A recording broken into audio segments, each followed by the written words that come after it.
We're preparing to live stream. So hopefully setting up the meeting for YouTube Live.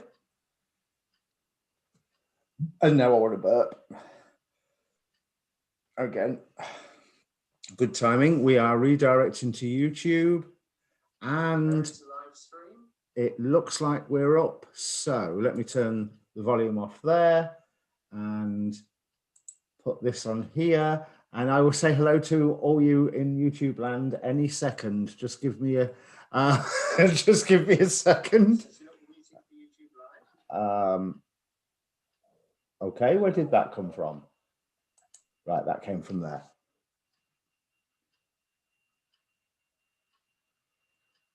Okay, and it seemed to have been streaming while I was not already ready. Now I'm not even looking at the Zoom, so I'm watching the YouTube.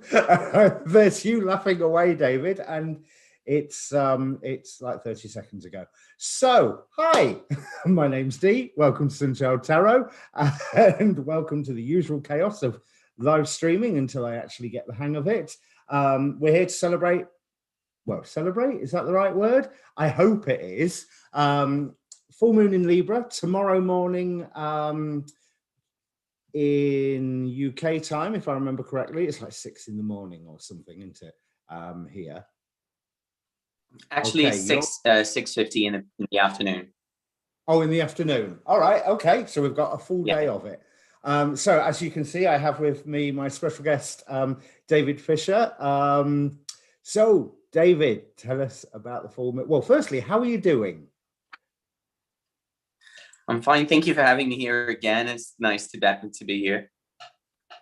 So go on, tell us about the full moon. What pleasures have we got to look forward to? Because looking at the symbols for the 8-degree Libra, it sounds like it could be a little competitive.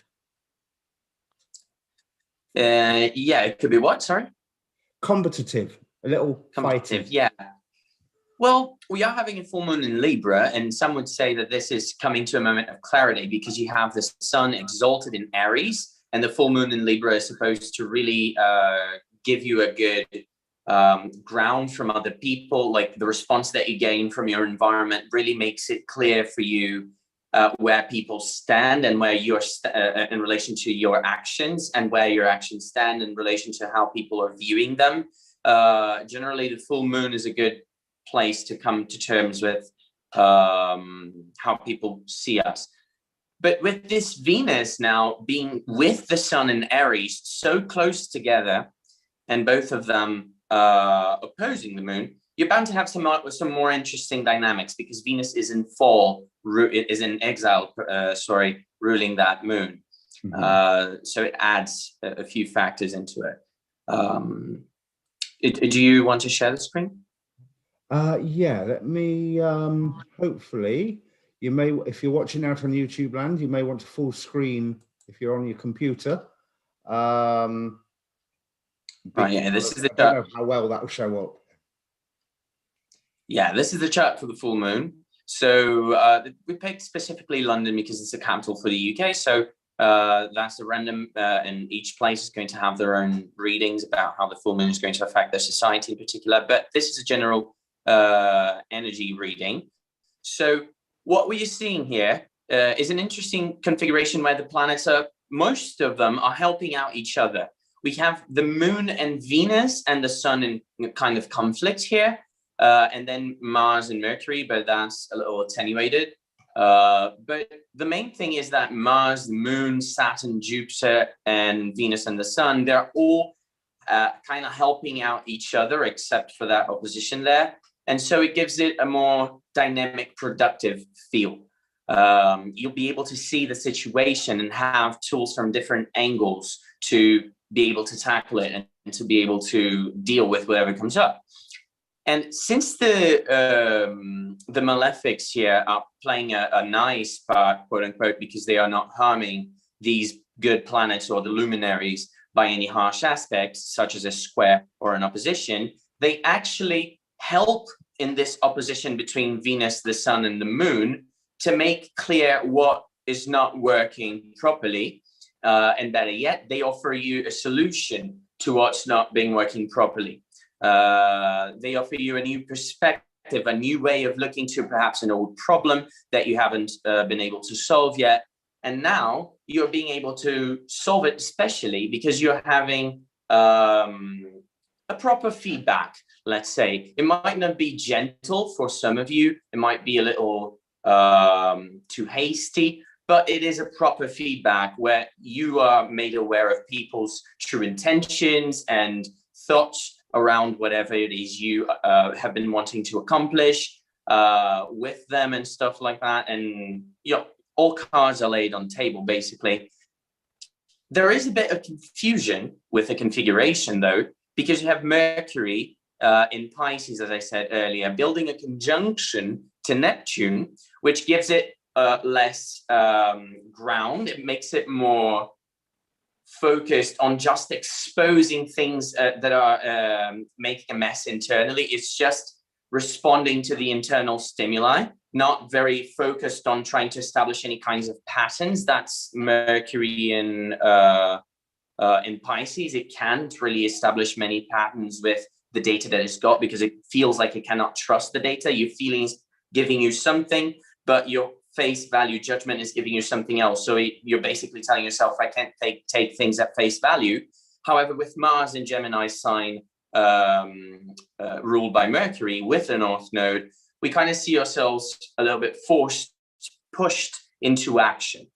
Now, this full moon will, at least since it's in an air sign, completing that the triangle in air signs with the malefics and Jupiter, we'll be able, even with that Mercury fallen, to articulate a little better what we want to do, even though we are not clear of where that's exactly leading us, just because we know that it will be the right thing to do and the right and we will be cutting the right, severing the right connections, severing the right wires to basically stop a bomb from going off in our lives if we are in that situation, or from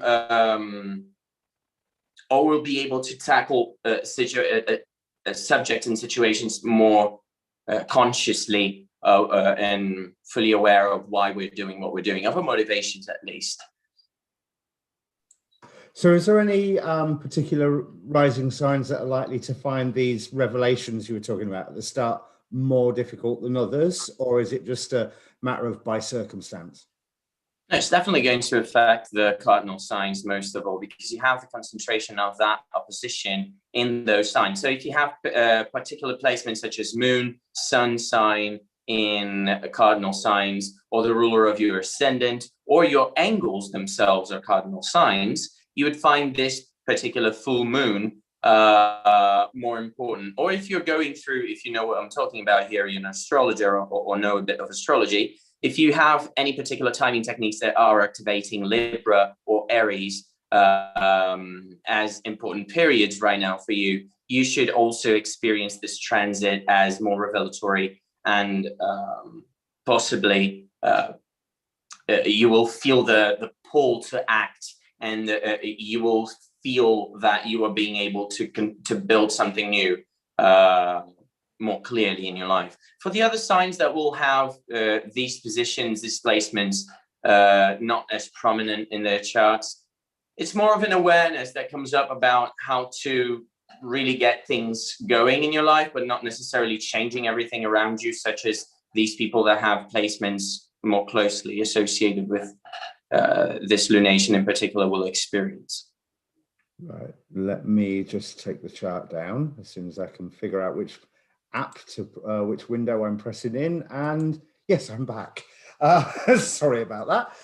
There's yeah, because one thing that I've noticed reading through the symbols for 8 degrees Libra, there is a lot of what you were saying about, remember how we were saying, we discussed for, was it the last new moon or was it the new moon before, about wasn't so much a time for setting intentions, it was time for clearing the space to set the intentions, and set the intentions just slightly after the new moon. And now looks like, even just reading the 8 degree Libra symbols, it's lots of intentions have been set, and now lots of people running around sort of, you know, like you've set a load of toy cars off in a little circle and they're all going to hit one another, and you know they're all going to hit one another, and that could either be a nice gentle glancing blow or a complete and utter toy crash. In any case, yes, but in any case, you will see people's true intentions shining through, because you have Venus in a position of exile, meaning that to bring harmony, which is what Venus is seeking to do, it will have to deal with okay, I want to bring harmony, but through separation, through margin means.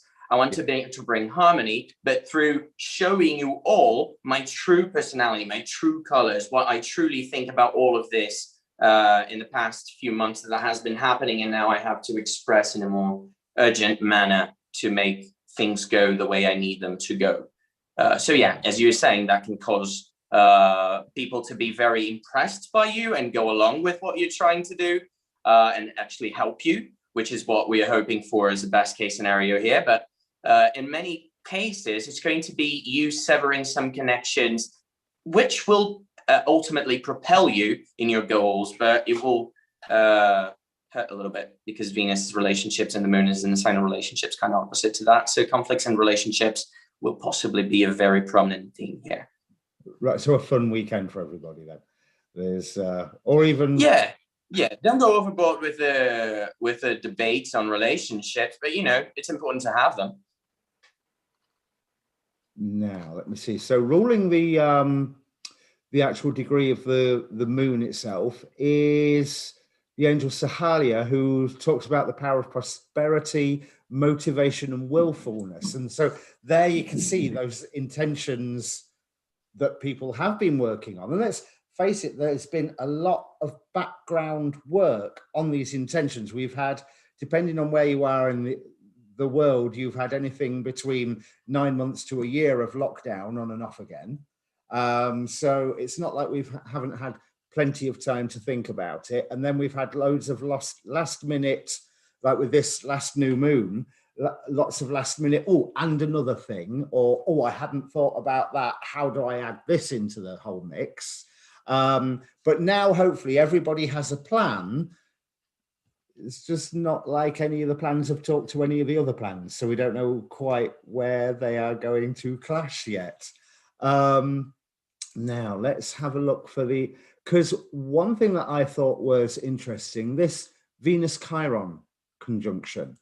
Razalila Healer was talking about, Razalila Healing, sorry, I need to get his channel name right, and I highly recommend him as well, was talking about how it can represent very much the Sacred Heart, bringing love to the wound. Or I always like to see Chiron not just as the wound, but as the teacher. So lots of loving teaching moments, or lots of teaching moments about love? What would you think? Yeah, lots of teaching moments about love is most likely, because you have Venus in its exile. And so finding love that will be fulfilling right now is something that is challenged, because the expectations will not be matching your pull towards individuality in a way.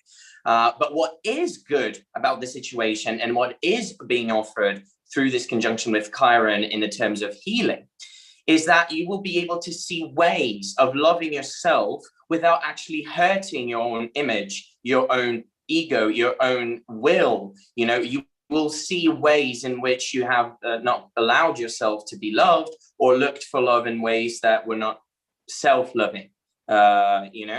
Because that's Aries. That's about what I want, what I can do whenever I feel like it. And the sun is exalted here with all of this. So I do really think that there's a very huge call here for healing in the individual sense, but within relationships. So you can work better in relationships by healing your own individual. Yeah. Well, I think that segues very nicely into my next question even. We're coming up to the Mercury conjunct Neptune. We're within 2 degrees, 11 minutes orb applying.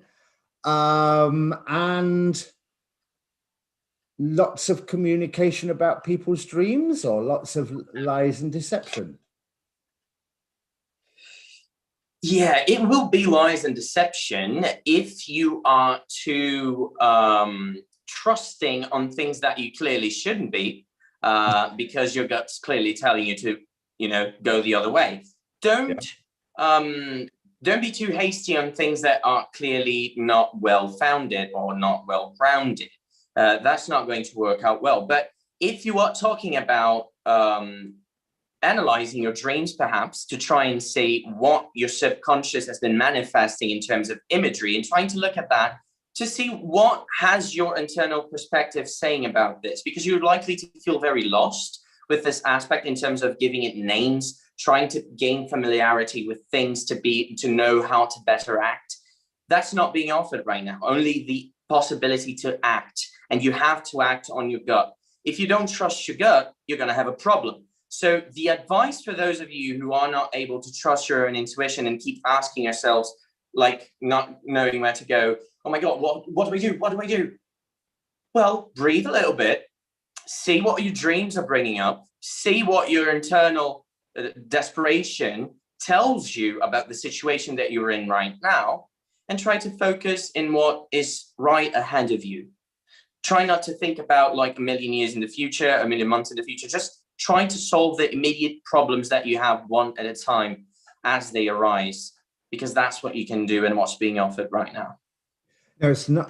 This refers in a way to what you were saying earlier as well about the lessons being delivered to you, because I'm probably way off base, but with Mercury, the planet, I always think Mercury, Hermes, and from Hermes, it's not a big jump to Hermes Trismegistus, the thrice born.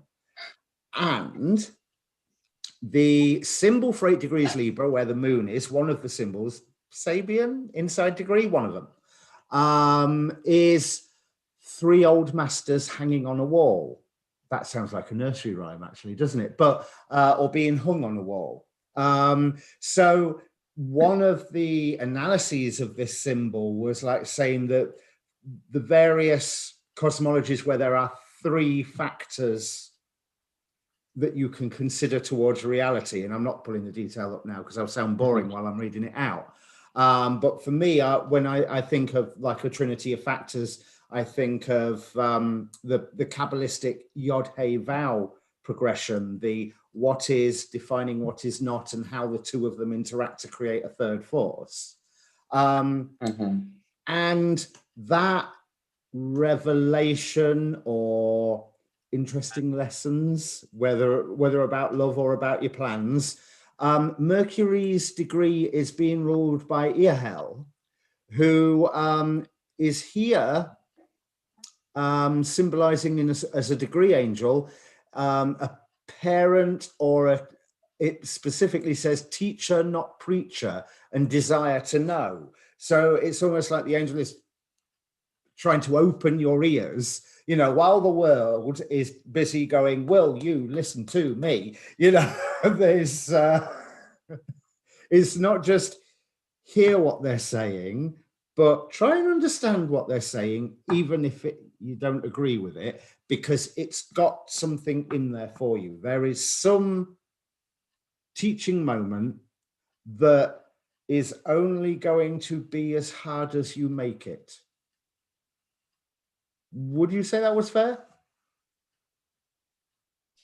I'd say that's fair enough. Of course, you can't forget that there are people going through true difficulties that are beyond their control and circumstance, and we are not referring necessarily to that. No. To those people, doing the best you can is the best advice we can give with what you have. Yeah. But for people who have a range of choice in what they're going to do, don't choose to go overboard with things. Just take things easy, go one step at a time. And as you were saying, Darren, try to see things through a perspective that you haven't considered before, because going for the frustration and using that as a fuel to try and resolve whatever is not right in your vision right now is not the right move.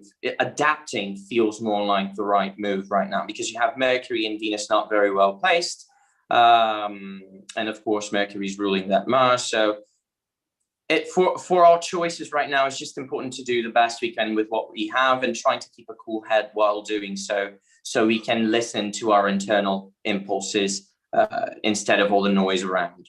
Well, on that note, what you were saying, I mean, there's a difference between challenging circumstances, full stop, challenging circumstances, and then the smaller details within whatever your environment is, where there's little things that there is a potential for learning. So it doesn't matter if you're living on a beautiful penthouse on Malibu Beach or what have you, you may have a learning moment. But even if you are living on the edge of a war zone, or struggling to where the hell is the next meal coming from, those are the day-to-day struggles, but there will be a little tiny something extra pointed out where you can learn something here. Would you say that's right? Because I'm trying to think, because I know exactly where you're coming from. It's not like if you are in crap circumstances, it's that it's your fault, you've not been manifesting right, you've not been paying attention to your chart, or you've not been lighting the candles to the angels and saints, or whatever mechanism that we can all use to beat ourselves over the head with. There's certain circumstances that are just there, but I'm seeing there's a little ouchy treasure coming from this full moon. In this case, there is. Definitely there is. We were mentioning earlier the malefics also being helpful to this opposition between Venus and the moon, which means we are going to be able to target our needs more clearly and how to resolve them, I would say. That's a good thing, even in the whole scenario of the pandemic. When you think of it, I do think that from this point on, people are going to be very well decided of where they want to go, who they want to make deals with, and why. They're going to be clear on their plans. Again, Mercury is going to come out of Pisces at some point, bringing some results from this full moon of when it was in Pisces, building this conjunction to Neptune. But then things are already in motion, and we are just adapting and acting out according to the circumstances that have been put in motion from this full moon until the next. The next new moon with Mercury in Aries is going to be much better, I think, than this one to direct your goals. This one is for reorganizing in a way that speaks more to our relationship realm and how other people perceive us and how we want to be perceived and how we get about doing that and why.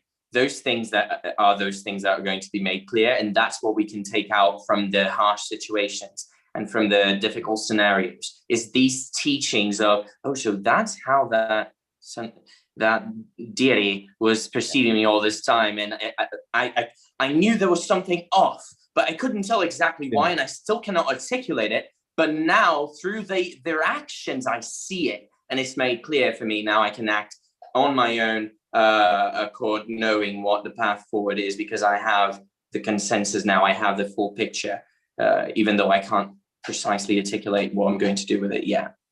Well, that's a good segue again into the next one I was going to bring up, because we're just coming off of the Mars conjunction North Node. Because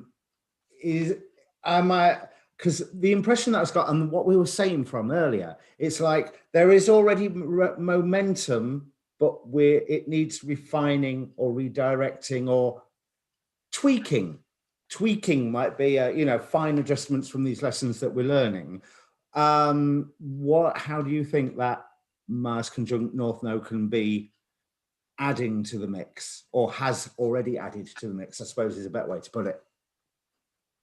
I think about it as really riding a dragon in a way, because you have you really have Mercury not very well placed in this square with Mars, which indicates that there is a conflict here between the ideas that we are having, Mercury, the way we organize our thoughts and the way we go about saying this is the order how we're going to implement it. But then Mars is in Gemini telling you, okay, but what we are getting from the environment and from our actions is not exactly this. So Mars is giving good feedback to Mercury, but Mercury only feels confused because it's like, okay, so all I can do is readjust. I can't really establish a new order of action. I can only readjust. Mars and Mercury alone would do that. With the North Node, Mars is kind of telling you, you have no time to process this. You have to act now. And you have to do the things as they come to you, the way you are prepared. You're not going to feel prepared. You're not going to feel like you have a clear structure, but you have to do them anyway. And the pull that you're going to feel from inside is going to be what is going to determine it. You're going to be like, okay, I cannot ignore this anymore. Let's just do it. This is Mars and North Node, Mars on steroids, riding a dragon. You just feel the pull from your spirit, and it's undeniable to go towards it. It's irresistible. Now let me see what angel is running Mars at the moment. So we have Sitael, who is all about, I say very quickly, I will find it any second, who is all about miracle making and the construction of universe and worlds. That's the Mars. Mars wants to do things. Well, I mean, there's no surprise, but there's yeah, you want to have been prepared before Mercury got into Pisces for this transit, meaning you want to have had your resources all counted out, knowing exactly what you have at your disposal and stuff. But here, if you've done that, here, you're really able to make miracles happen, because without any direction, just feeling the things that are coming to you, seeing the opportunities, you should be able to know which one is right, because you know everything that you've got, you know all your possibilities. And even though things might be a little hectic, you at least trust yourself and what you've got to act on it. That's the most important on it. So yeah, you can build a new world with this energy, and you can really, with Mars and North Node, give form to things that your soul was planning on for a long time, in a way. Yeah, that's just one last thing. So yeah, that's all because we've talked about Sun conjunct Venus. Mind you, the Sun conjunction Venus. Venus is the other side of the Sun at the moment, isn't it? So it's invisible. Yeah. It's invisible. It's past now evening position, whereas it was in the morning position before. Because we just had the Venus star point, haven't we? Yeah, we are in that what we call the Casinian or star point for Venus. This is a condition that she stays in for a couple of days, depending on the system that you use. She's already out for some people that use the 16-minute arc thing. I use the 1 degree for being in the heart of the sun definition. So she's still in there around the full moon. She's still within 1 degree of the sun, therefore in the heart. And that's a moment of clarity that our planet has, because when it's diving into the rays of the sun, meaning when it's in the applying part of the conjunction, is getting purified, meaning whatever significations it had in the previous cycle get kind of pushed to the light. Everything starts popping up around those planet significations. Of course, if it's an important planet for you this year, but in any case, this is the general description. And when it gets to the heart of the sun, it gets this moment of clarity, where suddenly, stripped of all its previous paradigms, it can see once again clearly and be one once again with its own will and with its own essence being shown to it completely. But then it kind of starts quickly separating from the sun and going again, still being burned up by the rays of the sun, still invisible. The planet is now coming out of that condition of being burned up after being purified, gaining clarity. It's still kind of painful. It still kind of can't manifest things clearly because it's still learning. Kind of a teenager trying to manifest a serious relationship in the form that they have a serious relationship in their head, but never being able to, clearly, because they've never been through a relationship, especially in our day and age. So it manifests a relationship in teenage years, but it never sustains the image for long, you see? Because it's learning. It's still in the process of coming out of a learning sprint. So right now, we are in that point of clarity with this full moon, which also represents clarity. And Venus, in the heart of the sun, in Aries, speaks more to, is exalting the sun, speaks more to how are we seen in our relationships, and how do the people around us see us truly, and how does that one make us want to reformulate, you know, how we go about relationships, how we project our own self-image to the rest of the world. It's just a moment of clarity. But what we do with it, as I was saying, is the rest of the process. But right now is this moment where you can enjoy just seeing how people truly see you, perhaps, if we can put it in practical terms. It's not going to be exactly that for everybody, but just so you can get the hang of the archetype that I'm trying to express here. I'm not entirely sure which part of everything that you've said I'm bringing it from. This is directed to everybody and nobody. The way you have described the full moon, it feels like it's a wonderful time to be you, or it's a wonderful time to be me, because there's all this activity going on, but at the same time, there's the opportunity for an inner, take a breath, just watch. Like when you sat in the cafe window, people watching of people going by, but the people watching is half about yourself. Yeah, yeah, exactly that. You got the hang of it. That's exactly it. Yeah, I really like that. It's so yeah, great time to be us. Anything else you want to add about the full moon? No, I guess we've gone over every aspect of it, really. Not much we could add, I think, for now. There's nothing more I want to bring up about it with the angels and what have you. I haven't even looked at the Goetia again, but I'm not doing. Not this month. So what projects you got coming up, David? Well, I've got some projects in the oven about like doing some classes, but they're in Portuguese. So for all of you Portuguese speakers out there, if you want to check my Instagram, it's at David Fischer Astrology. The Fischer has both the S and C. It's Fischer. And if you go there to my Instagram page, I always post update about my new projects. And if you guys want to check that out, that's how you get to know it. And of course, we have a top secret project that we're working on that I'm hoping we will get done ready for Thursday night. So just to let you know, let's get it done for Thursday night. Definitely. Right. Thank you so much, David. Any chance you want to make these full moon dues a regular thing? I am happy to regularly live stream if you want to do a regular hop on and join it. Yeah, these are fun. I mean, I didn't have anything planned for the next full moon precisely, I think. So they could be fun, yeah. Brilliant. Let's do it again. Right. Yeah. How do people contact you if they want to get an actual reading from you? Is it still through the Instagram messaging? Well, yeah, direct messaging on Instagram works. Or if you want to contact Darren directly here on YouTube, he'd be glad to send you my info. If that's the case. I also go through email if you're not comfortable with social media. We can do email as well. So just ask my info, or Darren is going to input in the chat box. I'm not sure how it's going to work.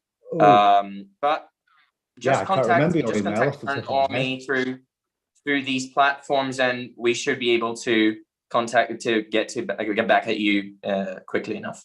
And if you're watching this on the replay, there will be a description underneath the video with a link to the Facebook page for this channel. You can always, if you're a Facebook person, you can send a message to Sunchild Tarot page and I will pass it on to David. You can work from there. So thank you. Thank you, David. Thank you, Darren. It's been nice. You want to hang around for while I do the cards? Yeah, I've got to go, but I'll be around on YouTube. I'll be doing some stuff in the background, but I'll be definitely here for the rest of the stream. Brilliant. All right. See you later. Thank you again. And David Fischer, everybody. And it's YouTube. You can't clap, can you? Well, I hope you're all clapping at home. Right. I'll see you later, mate. Thank you, everyone. See you later. Right. So It's sometimes weird not knowing that there is an audience and not being able to see that audience in real time. So obviously I'm going to start with the Aries Gods at Play. Now, if you've seen my Gods at Play readings before, I'm still incredibly red, aren't I, on this camera? Let me see if I can sort that out, because I look like a beetroot. Let's see if I can turn that down a little bit. I don't know if that will work. Hopefully it will. Right. So with the Gods at Play readings, there's 2 rows. I suppose I ought to change. There'll be a row along the top. Now, these are the forces that are pressing us down. These are the forces that, it's not the gods. It's, if you're familiar with Gnosticism, it's the masks that the archons wear. And yeah, I've gone really fuzzy. So much for the new camera. So it's the masks that the archons wear as they're trying to keep us. That's the one that wants to come out. Oh, that's interesting. So for your Archon Aries, so I'll just put Aries up here. Where can you see it? There. Right, there we go. So like I say, the Archons, forces trying to press us down. The bottom row is more considered to be the pagan view of the gods. This is not someone pretending to be one of the gods. This is that God energy in expression itself. It is what is trying to uplift you and lift you to the how interesting. Lift you up into the divine. So far, oh, I can so see a message here. Let me change cameras one more time. I apologize if this one is too fuzzy. But we have Vesta with home and Achilles with glory, which makes it sound very World War II, home and glory, doesn't it? As the archontic forces working against you. And interestingly, on the bottom, Persephone with cycles. If you think about how she is a princess of spring and summer, how her mother comes alive when she returns from the underworld every year. And then Kronos, again, with cycles. So Kronos, Saturn, obviously. So Kronos he gets well, he did definitely get a raw deal, but he gets a raw deal as being the mad tyrant. But also, if you recall, there was a golden age of humanity under Kronos's watch. And that was a humanity that Zeus, who toppled him, actually wiped out. Right, so I'm getting the distinct impression that there's a message here, especially in the light of what we were just talking about with the full moon. There's a message of patience coming here for you. Right, there's one overturned. So there's a message of patience coming here for you, Aries. We have Vishnu with balance as one of the forces that are trying to work with you. That one.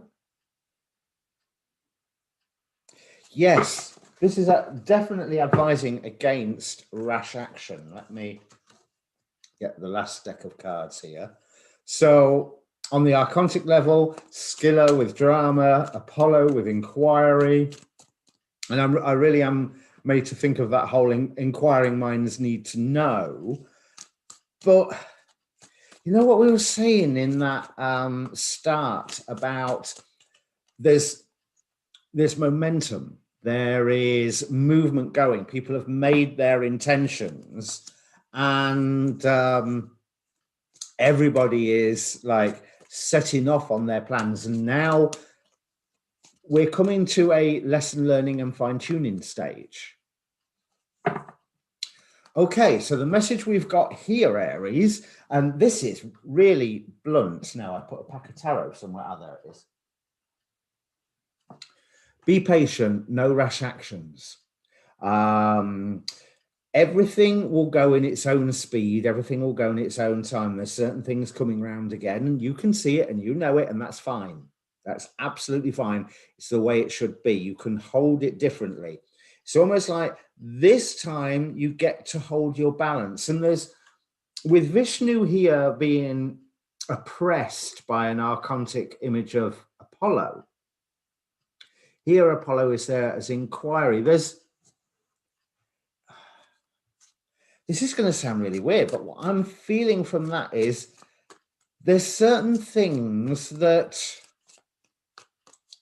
and I hate this phrase, I'm so sorry for saying this, but there's certain things that you don't need to know. And I'm not saying that you don't need to know them, and I'm not saying that things are being hidden from you or anything like that. But what I am seeing is that a desperate need to know a certain fact and doing what you need to do to find out that fact is a trap, because there is, it's something where you risk falling on your feet.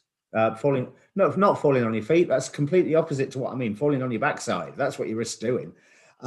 Because all things in their time, what both Persephone and Cronus. If you think the story of Persephone is she goes into the darkness and comes back into the light, into the underworld, back to the surface world, from the darkness of winter into the glory of summer. Whereas the forces arraigned against you here, it's almost like you've got the risk of being drawn into a massive big soap opera, you know, next week on EastEnders, or The Young and the Restless, depending which side of the ocean that you are. Because this row is topped off at the end by Aries with warmongering. So to recap, Vesta with home is very tight rules regarding home life and regarding how things should be. And with Achilles here with glory, it's not just rules according to how things should be, but it's being seen that these rules are being adhered to. But this is a trap. This is something where it risks, when you're trying to find something out and trying to show how you're obeying the rules, whatever those rules may be. And I don't mean like on a level of local government or national government putting rules down. I mean the social forces within the home, within the small community. I'm looking at a really small scale here.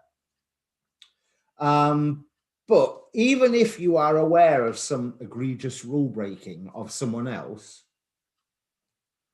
be patient, because if it's true, you'll find out. And if it's not true, you will also find out. But by trying to find out right now, right this minute, seems to be opening a can of worms and drama that doesn't necessarily need to be. Because underneath Skilla with the drama, we have Ursula with prosperity. Now, Ursula demands respect. There's a person with rules, but it's not hard and fast rules that you must put your feet in a certain way as you work or anything. It's just show some respect. And that's what Ursula seems to be implying, definitely sat next to Vishnu. But also in this deck, this is the Dark Goddess deck, with Ursula being here, there is that, there's a promise that if you are achieving this balance and if you are showing the respect, no matter what drama is going on around you, ignore all the drama, then she's here as prosperity, followed by Eros with desire. So in light of what we were saying with, or what David, I say we, but what David was saying about the full moon, the desire aspect, it's almost like desire is being identified, honed, because the one thing where my attention keeps getting drawn to is Kronos's scythe, but I'm not seeing it as a massive chop everything down tool. I'm seeing it as a tool of surgical precision. My mind's going along the lines of, how shiny, shiny. But also, let me see if I can darken that picture a little bit more. It seems to just be getting brighter and brighter. Okay, that's because it's reset itself for some strange reason. Go figure. No, that's totally the wrong one. There we go. That should ease it a bit. That it's a tool of surgical precision. And what that element of sitting and waiting and allowing certain things where you know, oh, this is going to happen again, that's okay. Because some of those things that you know that are going to happen again are good things. And the other things are there to test you to just go, I know this is going to happen again. This time, I'm not getting pulled into the drama. So normally, if I was recording these, but this will take way too long, I would put a tarot card on each of the gods. But let's do a quick 3-deck reading for you, Aries. So, 4 of Wands, Page of Coins, Knight of Cups. A commitment to a new beginning, and that commitment to this new beginning is that act of standing back and allowing those cycles to pass, and maybe reacting differently this time, but definitely not getting drawn into all the drama, gives you a whole new dream. But the Page of Coins, as you're probably aware if you watch me at all, the Page of Coins is my level up card. You know, level 1 complete, become a beginner on level 2, as if you're going through a computer game. So that's hold the deck the right way up, it will help. Let's now look for Taurus in a moment. So if you're seeing me turning cards around, I don't deal with reversed cards unless it's something that's really, really obvious and jumping out at me that I should be dealing with it as a reversed card. I can normally pick up on reversed cards just by how they feel and the clouds that are around them, and I don't know which way the wind's blowing. You know how the you probably have as much guess about how all this stuff works as I do. Right, so we have working against you. Well, actually, she did want to come out, so I'm going to have both of them. Working against you, we have Helen of Troy with beauty, but on your side, my art with justice and Hera with commitment. And also, with the two of them, I'm getting this distinct sense of, well, my first thought was mission, but that's not the right word, quest. And I can't back that up symbolically, but it's as if go for that. It's almost as if Mart, there is an injustice, and Hera is, I charge you to go sort it out, you know, because she's queen of the gods. But Hera's commitment, it's almost like you're being asked as the uplifting action to correct something. Now, the archontic forces so far, Helen of Troy, as I said, with beauty, and Persephone with awakening. Now, that's really, really interesting, because what I'm feeling is that it's right. The phrase that's going into my mind is change it from the inside, Taurus. Although it looks like there may be something that will get you back up, that will make you feel that that's it, I should walk away from this. And with Mart and Hera, justice and commitment being there, I rather feel it's no, don't walk away, stay there and sort it out. You know, simple as that. Stay there and sort it out.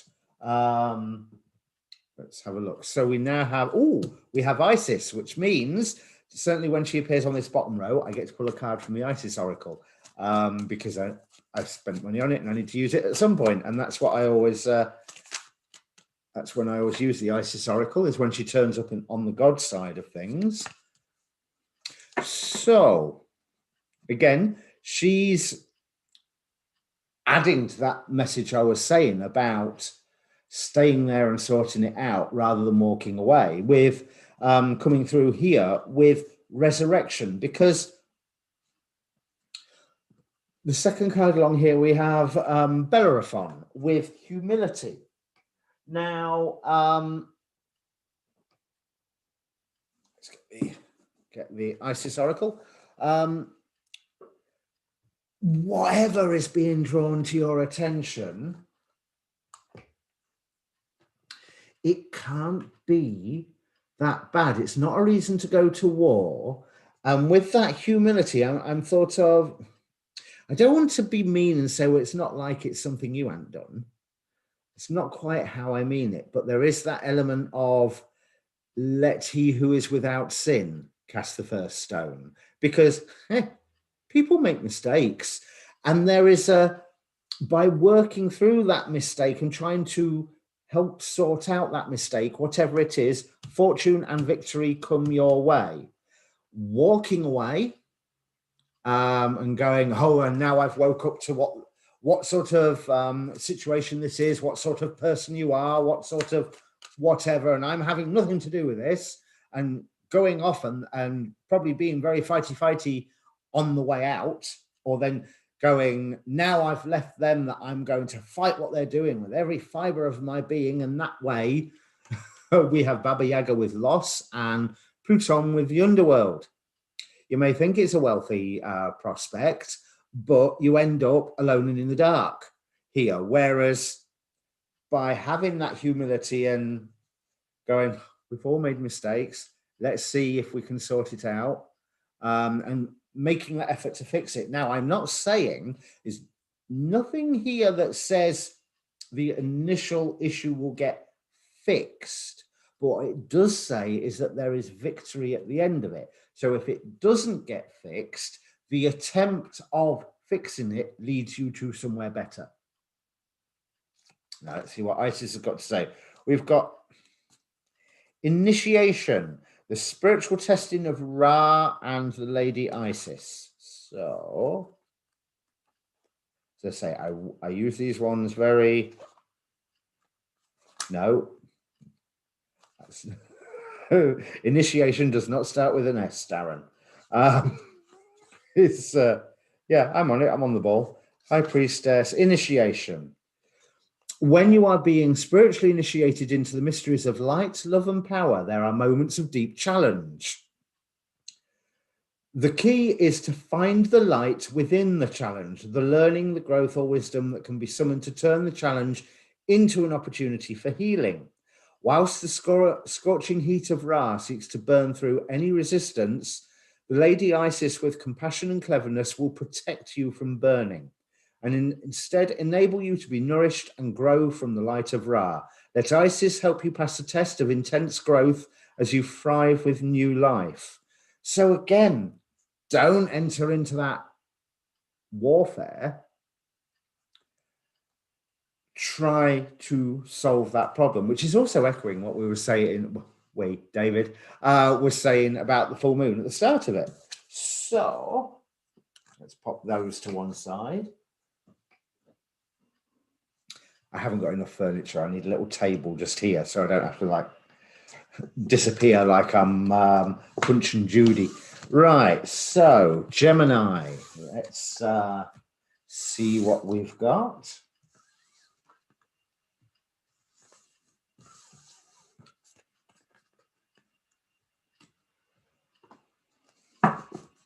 So for Gemini, first archon wanting to work against you is presenting itself as Ixchel with release. Ixchel is she's a South American deity. Oh, and Lilith has jumped out.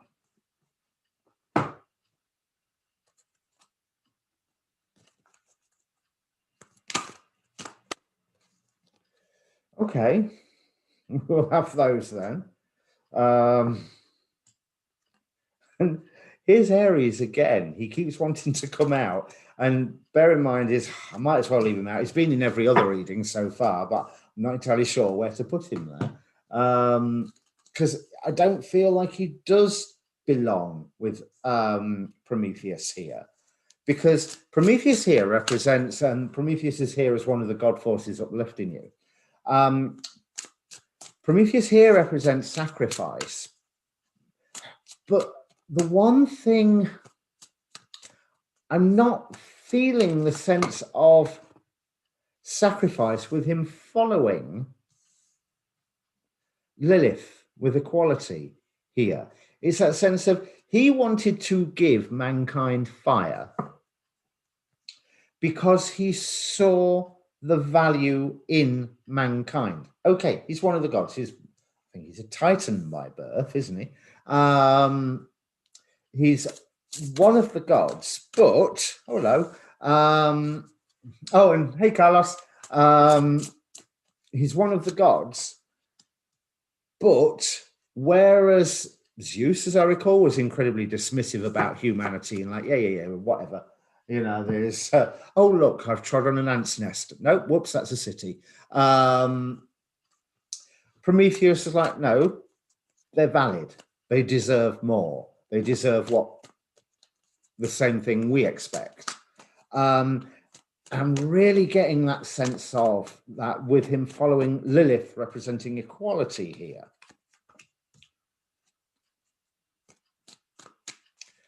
Right, so the archons, or the archontic masks that will be worn against you, Gemini. We have Ixchel with release, Artemis with purity, Garuda with travel, Oya with deliverance, and Asclepius with healing.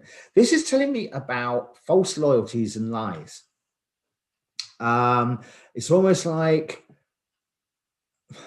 I'm trying to give up saying that phrase, it's almost like, what I am seeing is, or what I feel is a far better way of saying it. I'm seeing that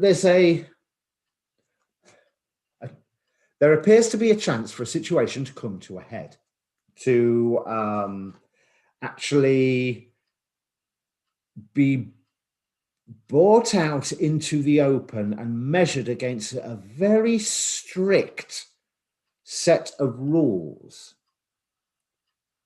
And I don't think that that's appropriate. I don't think that that's fair.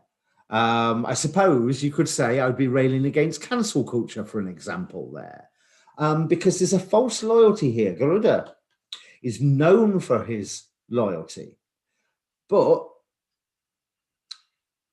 it's not Garuda. It's an archon trying to appear like Garuda, appealing to your sense of loyalty. And with Oya here saying, this is the way, this is how it gets solved, this is how we sort it out. Come this way. There is healing in this direction. But when I turned over Ixchel, and I confess, I'd have to read her again to remember everything that she's about, but it just made me feel, ooh, you know, that this release that is promised here is false. So on the bottom, as I say, we've got Prometheus with sacrifice, or as I was saying, with that sense of caring and a matter of focusing not on the loyalty or this fake loyalty that's put towards you, but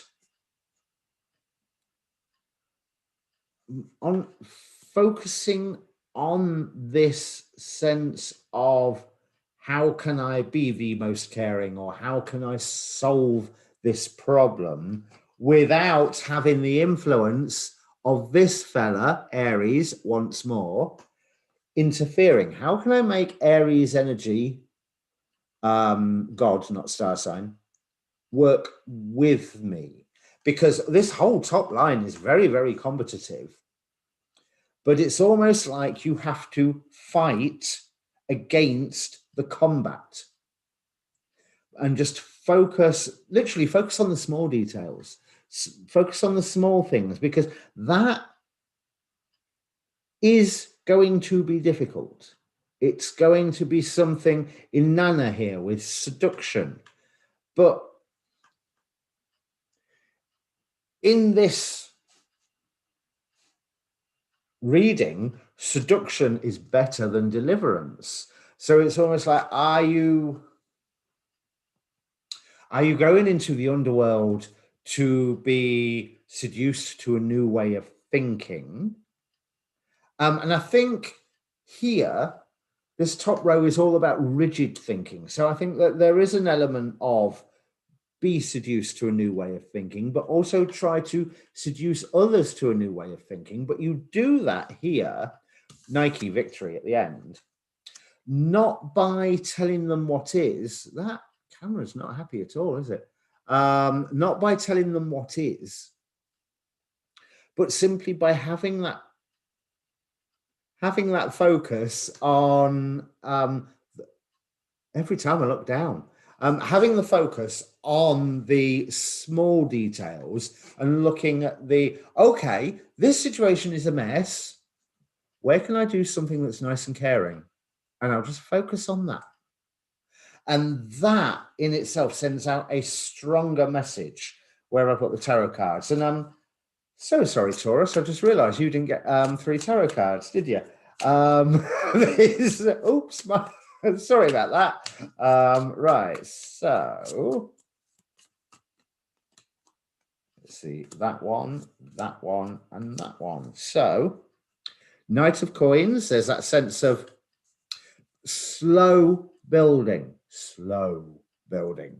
But it's setting something good up. Yes, definitely. Knight of Coins, 10 of Coins, 10 of Pentacles, Queen of Wands. So it's almost like if there's this, you've got to fight whatever the combat is, and not fight in the combat, fight the idea of the combat itself.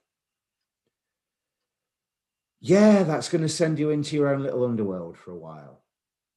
That's going to possibly feel quite uncomfortable, but think of the dedication to that caring that Prometheus, so I suppose there is that sacrifice, that dedication to the caring that Prometheus showed by stealing the fire and then suffering on top of the mountaintop, having his liver torn out by an eagle day after day after day. But with Queen of Wands and Nike with victory at the end, go through that harder stuff, go through that more uncomfortable time, but don't get involved with the combat. In fact, actively resist the combat or actively resist the fighting. Because if anything is the enemy, it's not the person who is that you're being encouraged, or person or thing or idea or what have you, that you're being encouraged to fight against. It is it's the idea of fighting itself. And just looking at the YouTube, I am still really darken that a little bit. Still really bright on there. So Cancer, which is the one I'm always interested in because I'm Cancer rising. Have I mentioned? I might have mentioned like every time I do a Cancer reading. But first I just need to pause for breath. That's better. Right, so yeah, I don't want to shuffle those cards. These I want to shuffle. Let's see what's going on for you, Cancer. So first, oh, there's another upturned one here.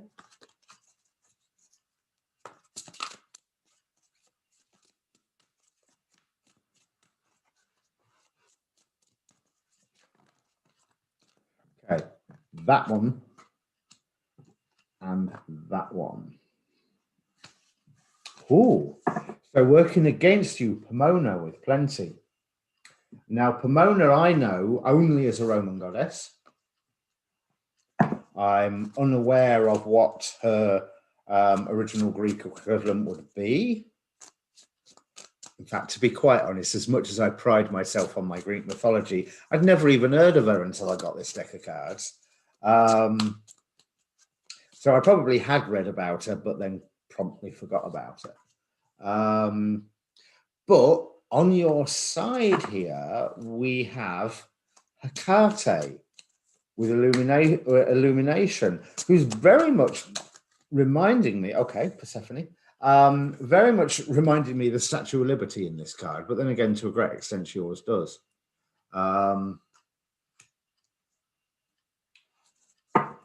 Yes, that altering the light doesn't appear to have changed anything on YouTube whatsoever. I still look really whited out.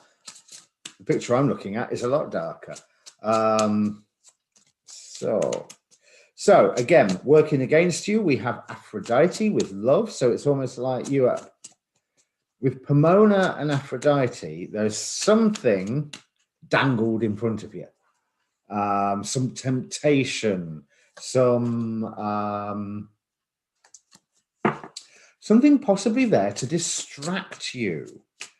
Whereas along the bottom here, Hecate with illumination and Persephone with awakening. I'm seeing a theme. And Vishnu is back again with balance. Right, Cancer. As much as what we were saying in the start of the video with discussing with David about the full moon, now's not the time to act on any plans of yours. Now seems to be the time to stand and watch and understand, to allow those plans to later come into fruition. It's almost like if you're offered something that you really want and it's out of nowhere, to quote Admiral Akbar, it's a trap. Not a trap by the people that are offering it. I want to point that out. Just a trap by the world, the archons, however you want to look at it. I'm not going as far as the shape-shifting reptilians on that one, because it's not like that. It's just you are being given the opportunity to stumble, which you don't need to do.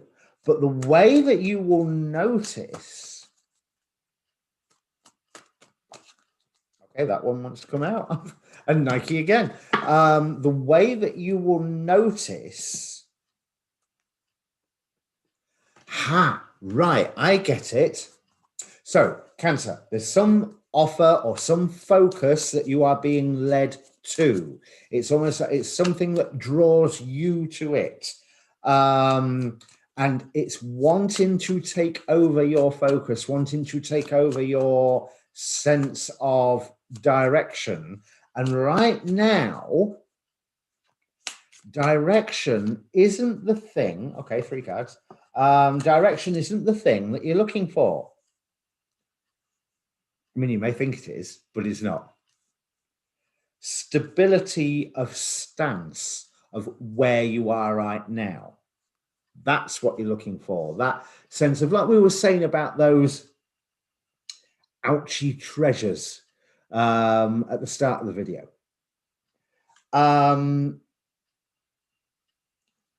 That dawning realization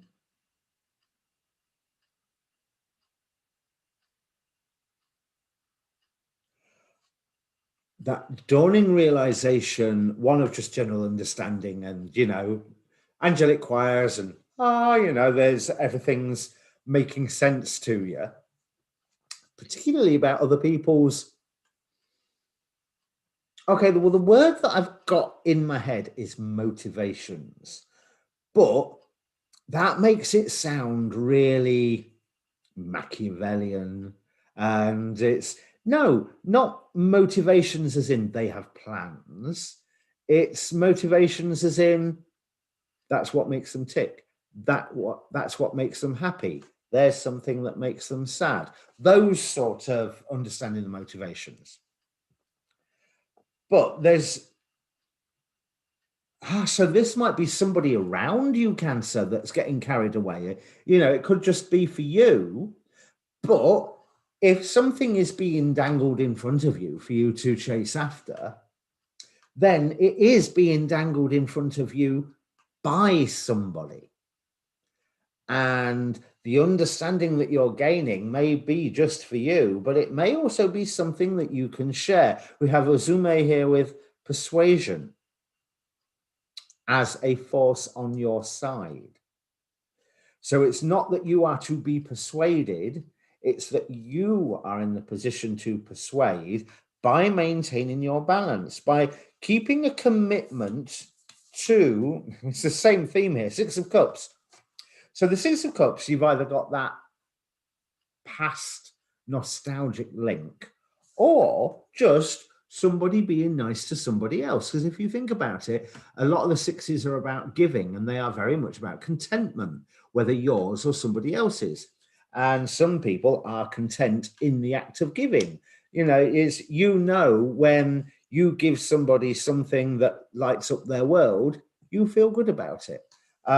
So there is a win-win there going on. And we're finished with the Hierophant, which indicates that whatever is being dangled in front of you and by whoever, and whoever is following it, you, by not diving after it and seeing it for what it potentially could be, or by what you stand to lose by chasing after it, you get to be seen as the authority. We have the Hierophant here, and once again, we have Nike as the final card. And again, with Demeter here as one of the archons, it's almost like you've seen similar to this passion or offer or desire before. You expect to see it again as well. So again, there's like, I think I was saying, was it for Taurus? You know, just stand back and just go, nah. But one thing with Hecate and Illumination, it's not like you are making the effort to stand back. It's almost like if you just give the slightest amount of space in that act of standing back, that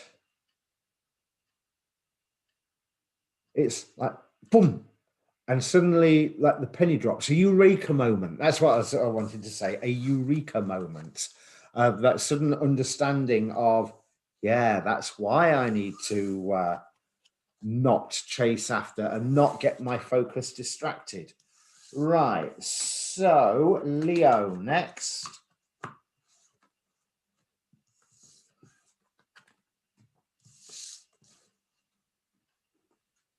Let's see. Leo next.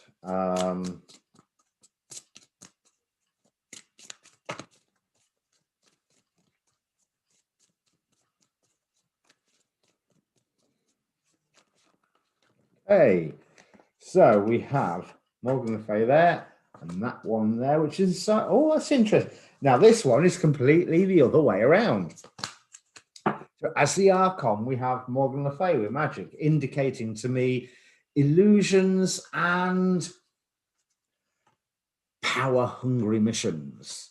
But working on your side, this is the card of the Sirens with temptation. Yeah, until I've got some other cards to go with that, I can't figure that out. I can... Oh, you know how I'd normally say to people, chase after the unknown? Don't chase after the unknown. Not on this one. We've got Pontus with the unknown here. And at the bottom, Hephaestus with work. Right. So strangely, Leo, whereas normally you'd see a hippie tarot reader like me saying, do it, take a chance, go for it. The advice that seems to be coming out here is you had a call towards something already. That's it. You had a call for something already, something that takes work, something that takes eventually an expression of your power. I'm really drawn to that black sun there, or eclipsed sun there. Whereas there's an illusion of some bandwagon to jump on with Morgan Le Fay, with Pontus. Then, right, get this. My cards tonight seem to have an incredibly anti-woke agenda. So I do apologize about this, because at the top we've got Morgan Le Fay with magic and illusion and like power hungry. Pontus, the unknown, which normally I would sing so many praises about this card. I really would. Prometheus with altruism. Well, you've just heard me singing Prometheus's praises. And Sekhmet with empowerment. But I rather feel that there is a call that you've experienced already that you have been working towards or are working towards, where you're going to find something new and find that transformation far closer to home. Pele here with transformation. So it's no, don't go off and go and chain yourself to a tree with Swampy, or you know, chain yourself to the fences outside some nuclear power station, because there's more good that you can accomplish closer to home, closer to along the plans that you already had going. Or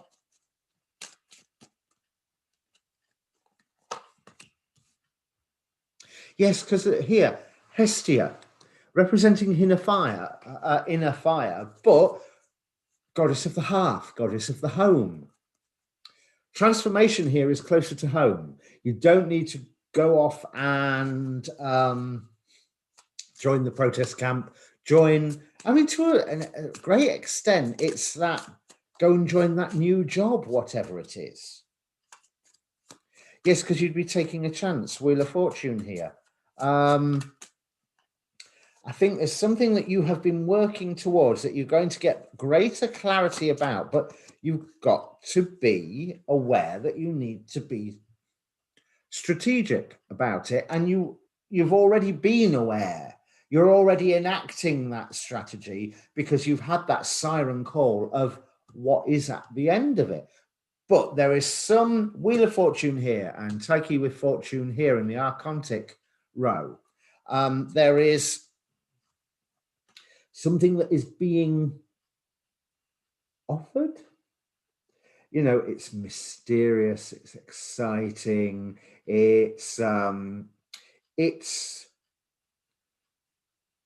I mean, it really does feel like a student going off to join a protest camp somewhere and just going, this is my whole new life now. And the reason I'm saying it like that is because I'm thinking of Darlene's daughter off of the Connors, whose name I've completely forgotten. But if you are sticking to your initial plan, there is something that you will discover that helps your initial plan and transforms it in a way that brings that passion that you've seen, this exotic offer that is dangled in front of you, brings that passion closer to home so that you're feeling it here. It's not out there, it's in here. That's really nice, Leo. And so I do remember the last reading I gave you, Leo, was actually a good one. But I know I gave you some awful ones last year.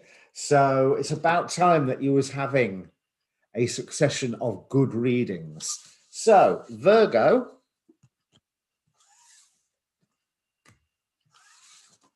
Let's get these cards away.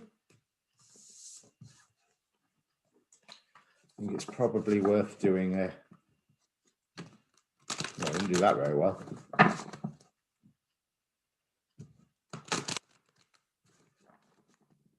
I'm not doing that. Would take forever to do it for every single deck. So okay, we have some entrance. Ixchel is back again, and this time with Hathor. So Ixchel again offering some form of release. Let's have a look about Ixchel, because I'm quite embarrassed that I can't remember which one is that. The Goddesses and Sirens. But it's one that I'm not that familiar with. Gone past her. So it says here, it's time to release an old belief or bad habit. Imbalances of all kinds will fall away. Your pain will soon ease. Now that's in the positive way, of course, but she's here again on the archontic level. So it's almost...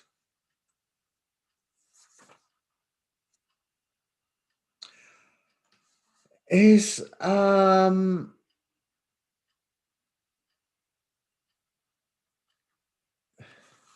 almost like you're being called to let something go that it'd be silly to let it go. And it's something that if you let it go, you would feel less than happy with yourself afterwards. Whereas Hathor here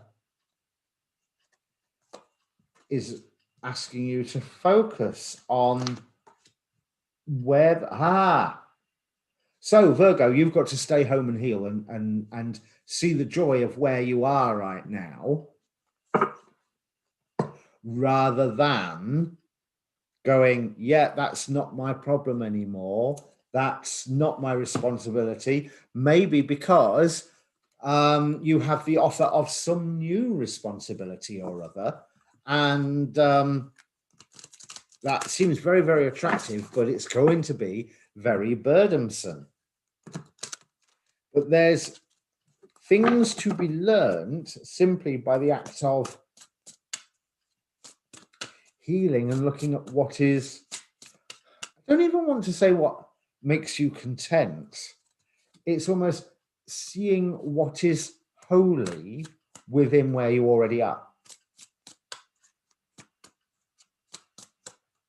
I'm not necessarily saying that where you already are is fantastic. It's Chiron. He's got a great gaping wound, you know, but he's also... that's something he's learned to live with, and was still able to teach Heracles and various other champions and teach them information that they needed to know to not just be a champion, but to be a hero. Yeah, so again, there's this story, there's a theme coming out.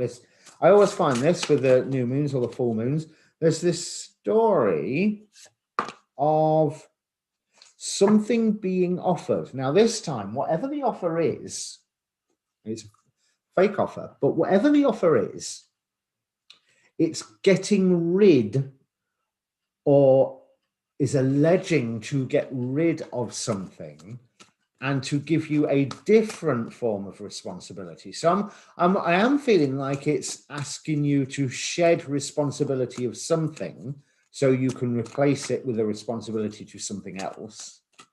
And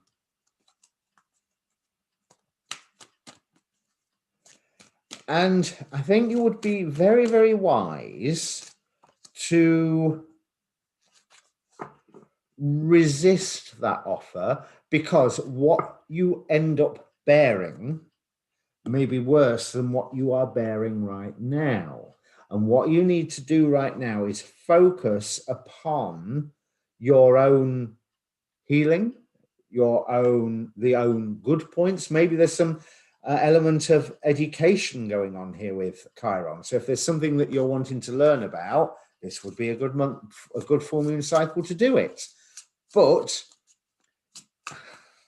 I'm so sorry, Virgo, but now is the time to be naturally suspicious of people who are coming with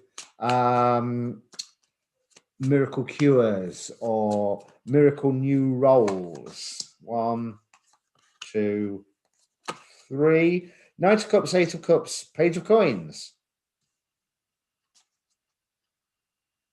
But look at this Knight of Cups. He looks like a, you know, the Knight of Cups can often represent somebody coming to give you an offer of love.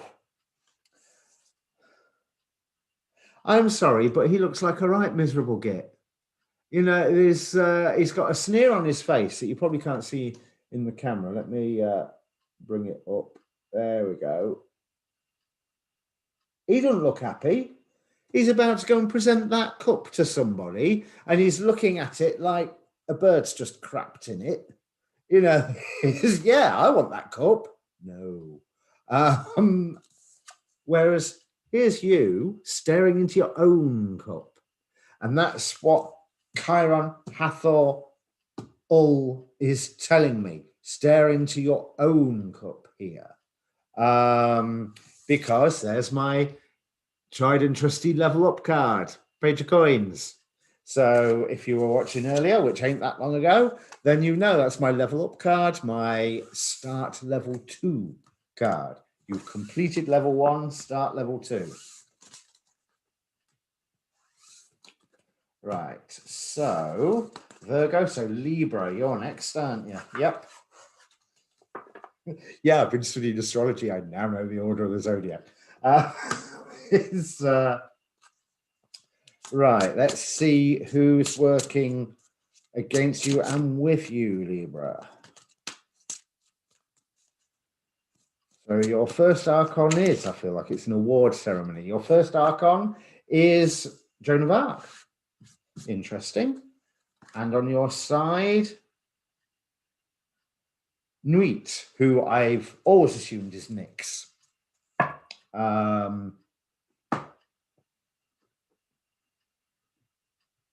Oh, now just from those two cards, with Joan of Arc representing faith and Nuit as the godly force that's in your favor,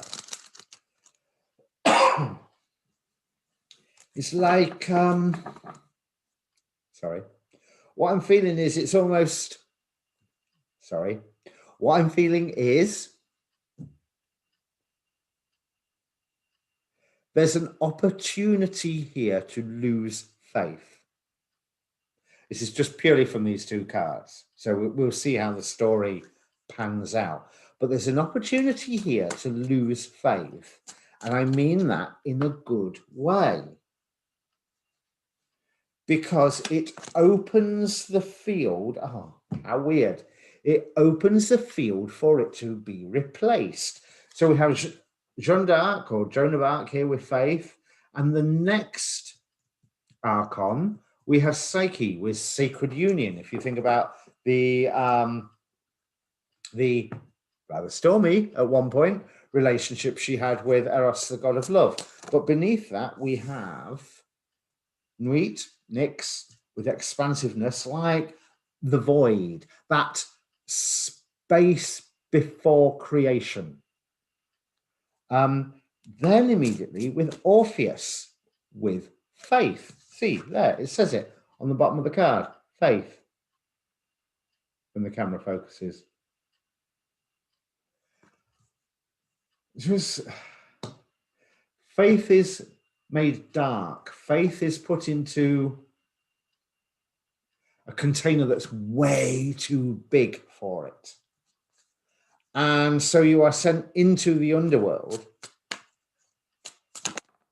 of the, oh my God, where are we? This is so big. You know, it's like certain types of faith can put walls around you. And those walls have just suddenly been torn away for them to be replaced by something else. Something where, I get it. So you are being made to, something that you have had faith in, you are being offered a chance to really double down on that faith, I think is a good way to put it.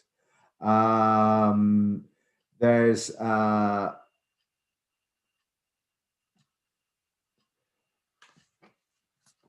it's involving partnership or contracts, or you know, this is what I've had my faith in, so I'm going to go work at this. There's Maui here with discovery.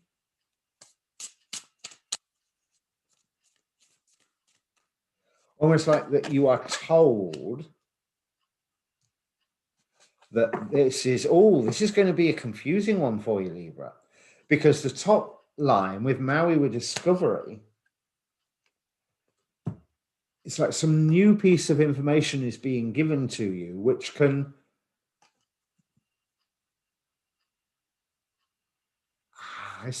can help reinforce that faith and cause you to have that double down on your faith. I don't want you, well, I don't want you, or the gods here don't in this reading anyway, and this reading is for whoever watches it.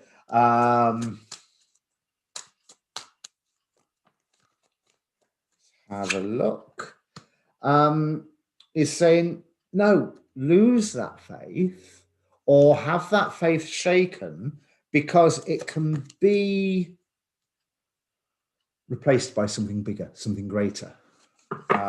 Something where you are forging your own way forward, something where you actually find, this is really interesting. There may be health issues here as well that is making you question faith. Don't go for the safe option. Don't go for the old faith, whatever it is, because we have Angana here with faith on the top row on the archontic line, but at the very end of the benefic gods, the ones trying to uplift you towards the divine, we have Hygeia with health.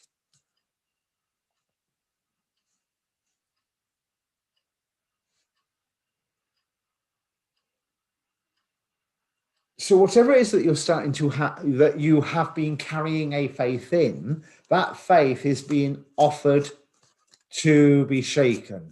You are being offered a chance to lose faith in something or double down on your faith in it. And to be quite honest, here, the losing faith is the better option than the doubling down. Now, I'm not saying that the doubling down is bad. It's not necessarily, it's just, it's distracting. It's a lie. And somewhere along the line, you will remain miserable, or you will end up being more miserable than what you were when you started on that path. Whereas on the bottom here, having that faith destroyed and then having to be rebuilt, and that faith being rebuilt more in the fact of yourself, ends up being better for your health long term. Whereas I think this doubling down and making a commitment, whatever that may mean, looks like a shorter term benefit for your health, but it ends up being a goal. Uranus here with remoteness, it ends up being a goal that is impossible to ever quite get there, I think, if that makes sense. So 3 of Wands, 3 of Cups. Ooh, lots of movement there, 2 3s. And the High Priestess.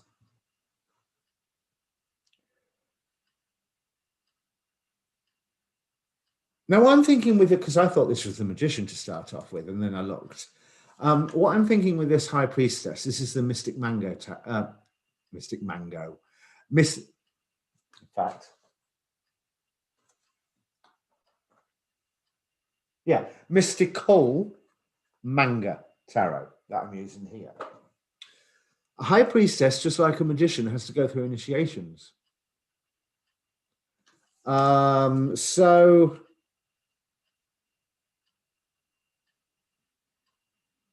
all this forward movement, go along the track where you're relying more on yourself. It has a longer term health benefit, whereas the doubling down and doubling down on your faith that you already had and making an agreement with it, or with people involved in whatever that faith is, whether it's faith in an industry, faith in people, whether it is a church group or whether it's faith in, I don't know, the stock exchange, whatever. Allow that faith to be shaken and broken. Do not double down on it, because that will be better for you in the long term. So, Scorpio, you're next. Let's see what we've got for you, Scorpio.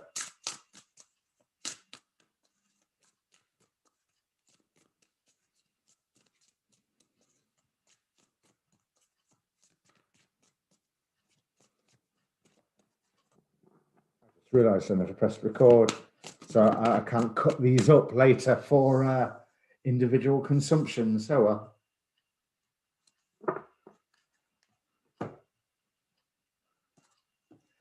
we have Bridget with healing on the top row as the Archon, and Freya with irresistibility.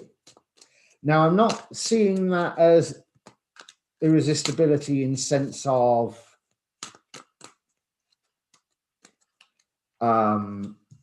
you know, oh, can't keep my hands off sort of irresistibility. It's more irresistible force. There is like the wind, like the force of winter or summer. It doesn't matter what you do, winter is coming and so is summer. You know, so there's irresistible for you. I would say gravity, but then I've suddenly got that whole Defying Gravity tune going on in my head, which is not my favorite tune. So then next we have, on the Archon levels, Eros with desire, but as trying to assist you, Themis with natural order, goddess of justice. As the Archon, Loki, and as the god uplifting you, Ra. Oops, okay, that one wants to come off. Okay, I think I know where this is going, but I just want to see what the last cards are here. I don't want to say anything because I want these last cards to back me up.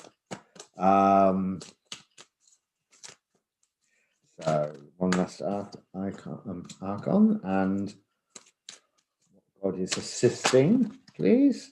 Ooh, that's interesting. Okay, Scorpio.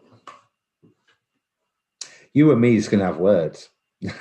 Because what these cards are saying is it looks like you've got an opportunity coming up of messing around, and you believe that it is time for you to have that messing around. It is time for you to just go, I can relax now, you know, pressure's off, I can relax, I can have some fun. I can, yeah, let's have some fun. Yeah, let's go and do this, go and do that, go and do the other.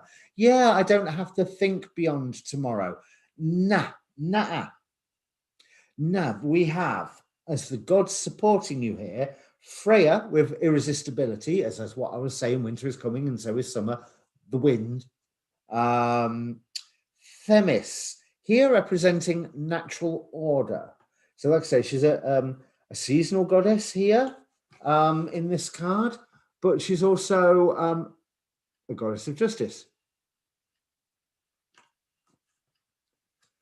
Ra with power. There is something overwhelming, and what I'm really given the impression is that this is sunrise behind him.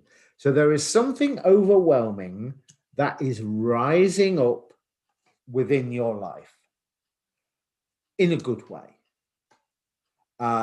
It's something that needs to be respected, but it is something that is a long-term game. It's looking further afield than what you maybe want to right now.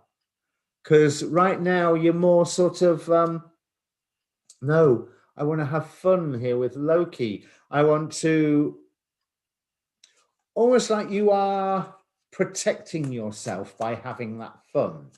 That whole, I don't want to think about it, I don't want to think about it. Let's just, can I not just relax? Can I not just have a few moments?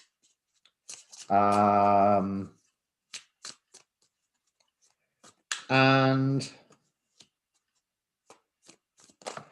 right, okay. This may be from some point of loss, or that some point of loss comes up, and therefore you just go, no, I need to have some fun.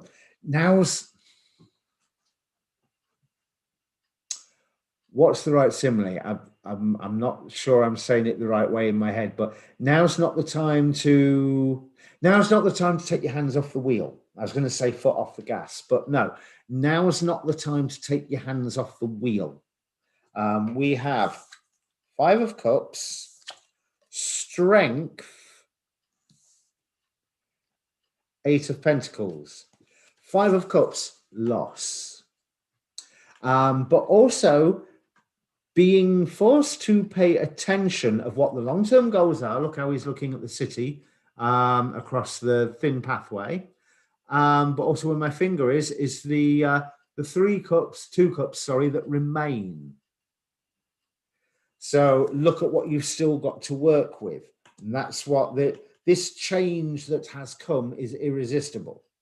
And there is a natural order of things. So don't go chasing after the shiny, shiny, happy, happy, because it's shiny, shiny, happy, happy and a hangover the next morning. That's what's going on this top row. And you may think that you're defending yourself and that it's feeling good. And yeah, you can be happy and you can have a great time. And then the next morning, nothing's changed.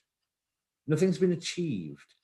And this is, for you, Scorpio, very much a achieving time if you allow it, but it's long-term achieving, because there are positive changes welling up in your life. We've got Ra as the rising sun with power here, and Freya as irresistibility again, as I was saying, seeing her coming in from a slightly different direction now.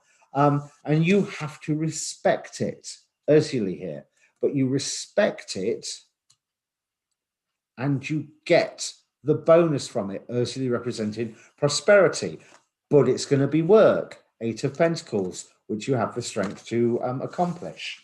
Right, so Sagittarius.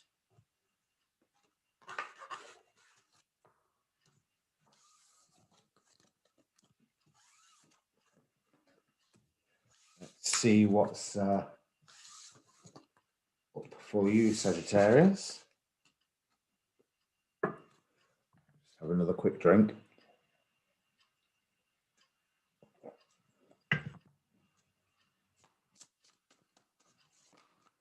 So, well, there's plenty wanting to come out there. So I'll just take the top one. So we have Sekhmet with reduction as the Archon stood against you, okay? And Pele with purpose. Oh, sounds like there's some external force wanting to clip your wings there. And I wouldn't recommend that you let them.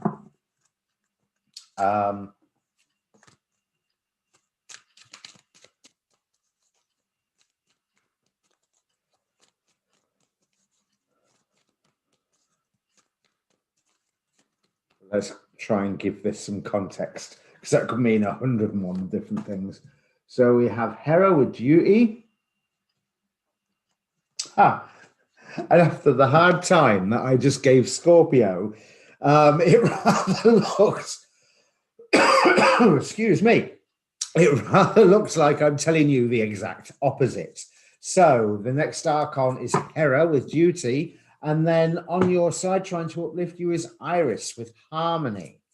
So if you are being told to focus your attention on something because you know what your job is, or you know what your role is, or you know what is needed,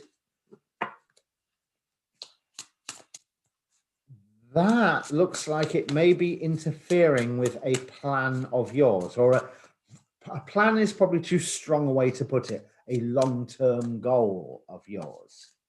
So that's what I do feel. If you think Iris, she's supposed to travel on rainbows. And so Rainbows cover a huge amount of distance, even when you don't think of the Bifrost and how far that's supposed to be able to go. Ra here again. Oh, now this is interesting. So we have Set here as the Archon, with chaos coming in, which I think the way that he is staring at Hera here, that duty that you are called to is in reaction to external circumstances. I mean, Hera here doesn't look that bothered, but this whole top row, remember, is always a lie. But beneath Set is his nephew, Ra, the one who, have I got that right? No, Horus was his nephew. It's his father, isn't it? Oops. But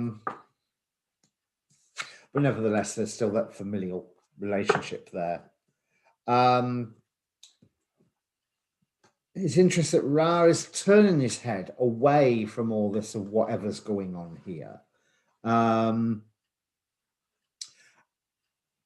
Temptation with the dear woman on the top row, and Inara with trickery on the bottom.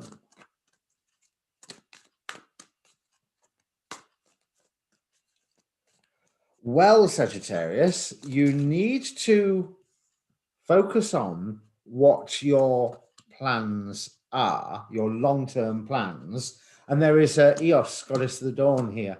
There is a where you are being told, no, you need to focus on this, this, and this, because it's your job, it's your duty, it's what we're looking at, whatever. Interestingly,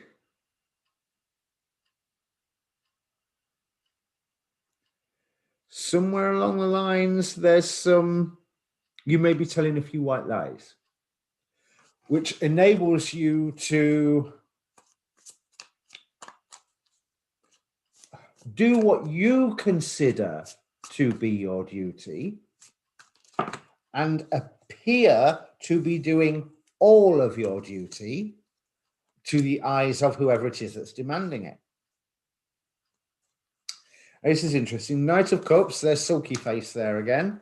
Then with the Page of Cups, it's almost like there's right, so there's a dream that is not very happy with, because I don't think this is a love offer here.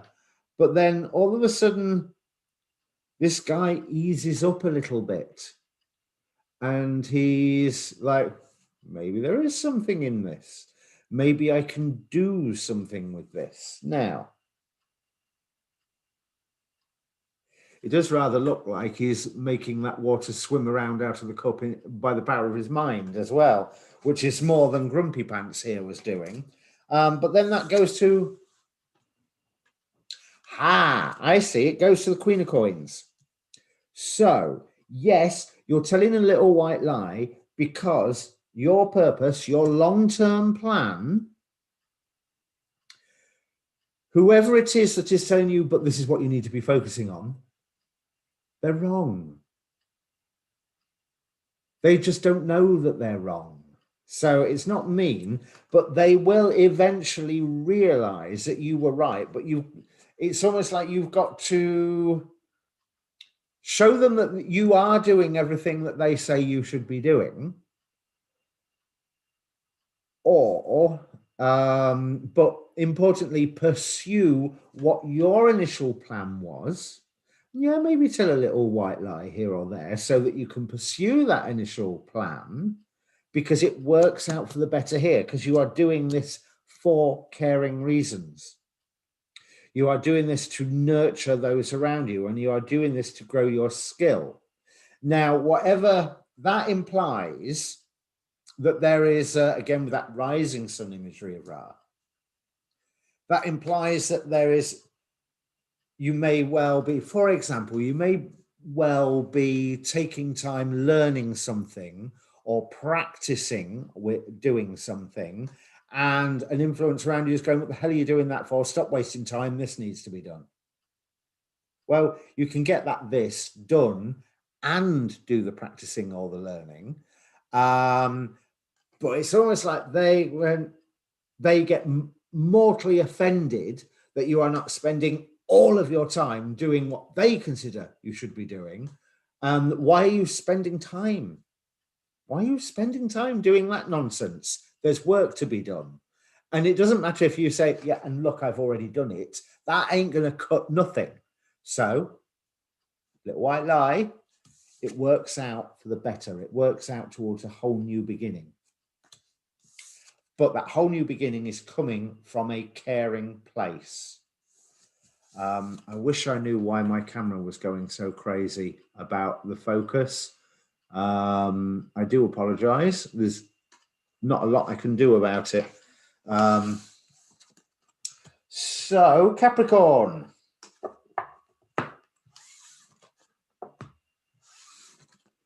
Let's see what we're going to get for Capricorn. So, first archon. Let's get rid of this pen. Oh, well, yeah, that got rid of it. Oops. First archon for Capricorn is, okay, that one wanted to come out. We have Yemaya with hope.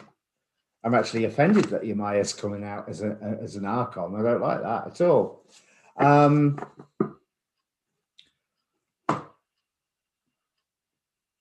With Aphrodite and self-love coming out as a force for good, as one of the, let's see how that self-love is defined, because what I'm really drawn to, and I've never necessarily noticed this before, this guard, am I holding it the right side? This guard here doesn't look happy. Does not look happy at all. Is turning away from Aphrodite posing in front of that pillar, going ha ta ta ta. And this this lady's is it lady? I think it's a lady. But whoever, they don't look impressed. It's like there's a distinct air of we ain't got time for this. And that's the bit there that I'm actually really drawn to, more than Aphrodite herself on the card. There's that sense of, you know, there's self-love and there's self-love. Yeah, it doesn't matter that you've got to spend time in the bathroom making yourself look pretty. The house is burning down. Get out. We haven't got time. That sort of conflicts of interest or conflicting definition of what exactly self-care is, because self-care is get the hell on out of the burning house. Hera again, in the same position as before, as the Archon, and Eos again, but from a different deck this time. So finally, let's see. Well, I say finally, it's not. It's only the third deck. Right. So what I'm seeing from there is almost like there is a change being offered to you, Capricorn, as to the nature of how you look after yourself, how you work to, because it can be, you know, stressful for all of us to manage to find the time to have the right exercise, the right diet, the particular headspace or whatever to look after yourself.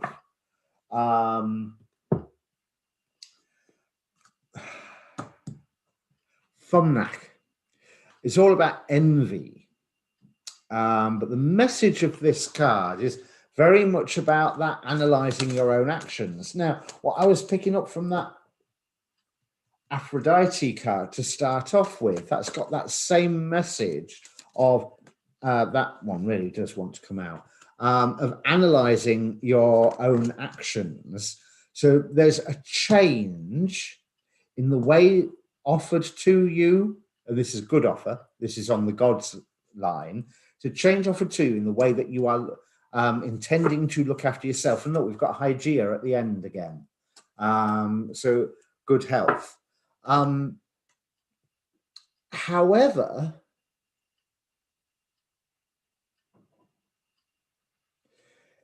it's always like the old standards are being held up for your perusal. That's probably not the wrong, for your consideration, sir. Yemaya with hope, Hera with duty, Nuada with perfection, the Morrigan, but with sovereignty, and then the Marai with the future. It's almost like, this is the way that you've done it. This is the way it will always be done. You have a duty to yourself. You have a duty to those around you, or your job, or your work, or your whatever, to continue doing it this way. But I think the biggest amount of change here is not offered by the Archons. It's not like they're trying to tempt you off the path with anything. They're just trying to keep you on the path that you're on. But this bottom row is almost like saying, yeah, who's got time for all of that? There's different ways and better ways of looking after yourself that will actually lead to greater confidence. So yeah, you may be looking back at the way that you used to do things and going a bit, oh, that was a bit mean. That's fine. You've realized now, move on. You know, simple as that, move on. Because that way lies a nice bit of good, healthy future.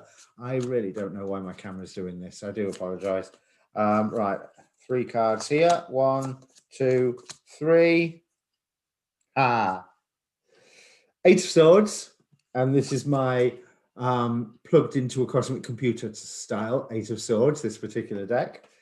So anxiety, self-trap, and then even more self-pitying, 5 of Pentacles here. Someone bawling their eyes out in front of a castle window. But that 5 is, yeah, because I rather think she's indoors, not outdoors. Like she's Rapunzel in the tower rather than, you know, someone injured wandering past the church window in the snow and the rain.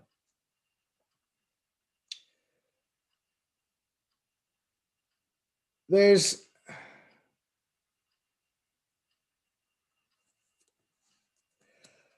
the reason I'm so happy about these 2 cards is because they are backing up what I was saying about the way that you had been looking after yourself needs to change. That's the best way I can put it. It needs to change. Queen of Swords here just gives me a real sense of capability and a real sense of needing to cut out the right things. That real sense of we don't have time for this. So, Aquarius next.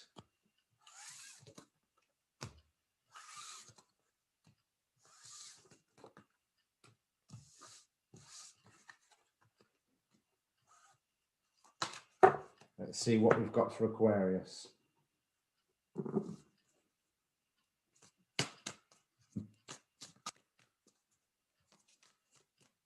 And hello, Joshua. You're not a name that I recognize, so welcome.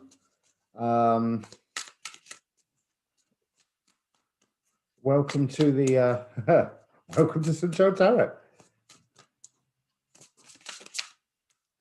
Let's see. So Sirens again, but this time as the Archons, which is the row that they really belong on, to be quite honest. Joan of Arc. So just on those 2 cards, there's a sense of needing to stick to your guns, whereas other people are like Capricorn needed to change. What a surprise, Aquarius, you need to be stubborn.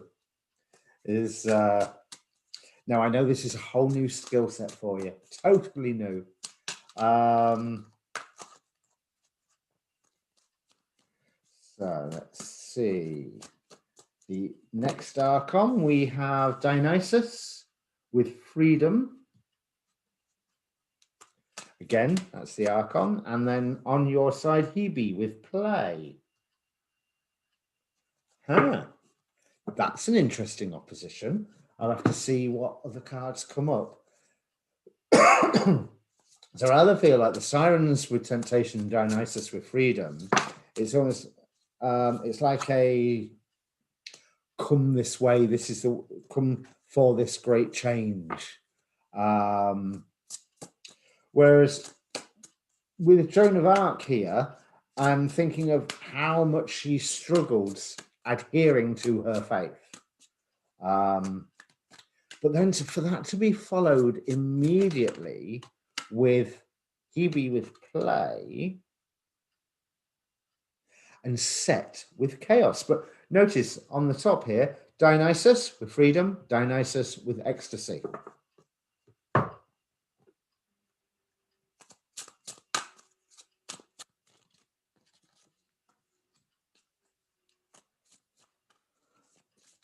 Pythia, kayak with endurance. Right, there's something that you have set your mind on, and someone is trying to draw you away from whatever it is that you've set your mind on. Like I said, Aquarius, stick to your guns.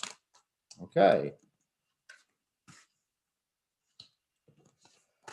If you stick to your guns, it will work out for you. The world will be supporting you, even though it ain't going to seem like it.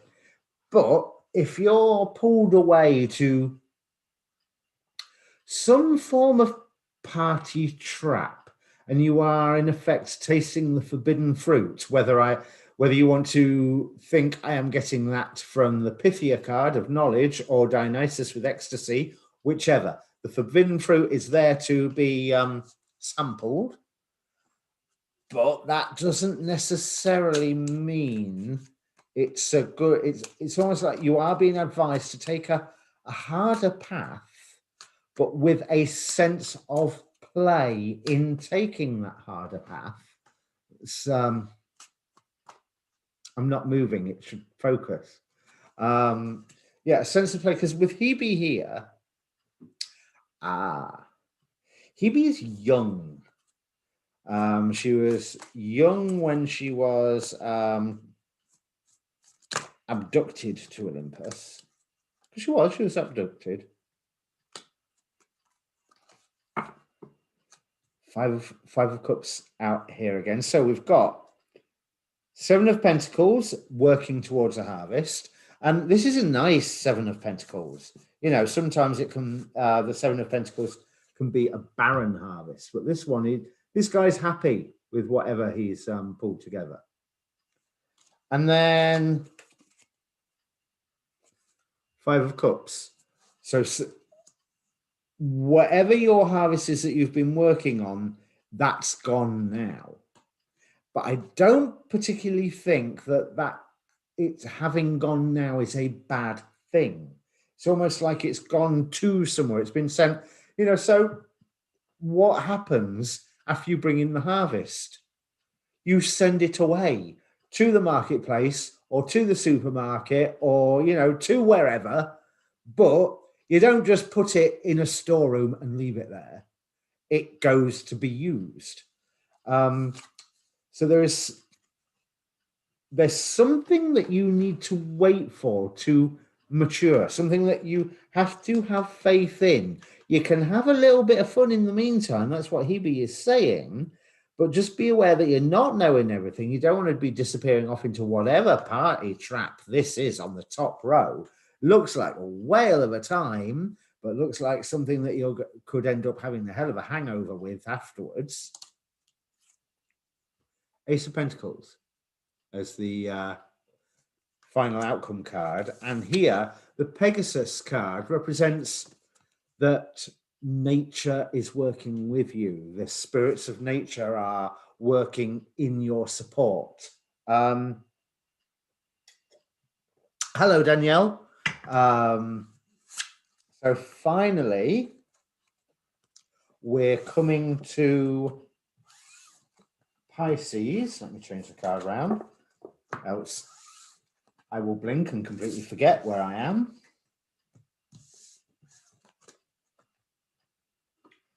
So let's see what archontic masks and what gods are working against and for Pisces. So, okay, you really did want to come out. We've got Aphrodite coming out again, and Ma'at again this time as the archontic force.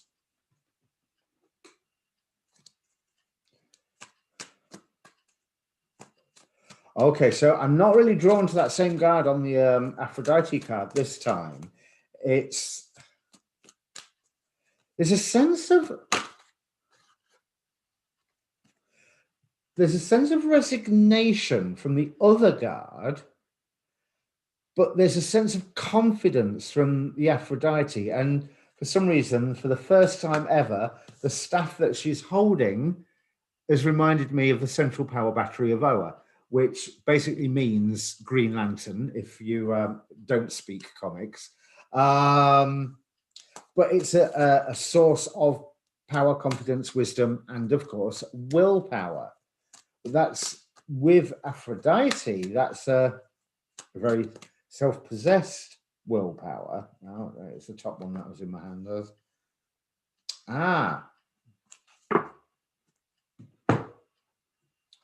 Right. So, something, Pisces, that you set your mind on that is fated to come around. And there is some influence around you that is saying something's got to be set right, something's got to be redressed, something's got to be healed from. And just from those 4 cards, I'm rather thinking, Pisces, that you don't have to be healed from. Any healing that you needed to do, you've done. And what's there is there. And it doesn't need to be focused on anymore because there's more effective places to put your will.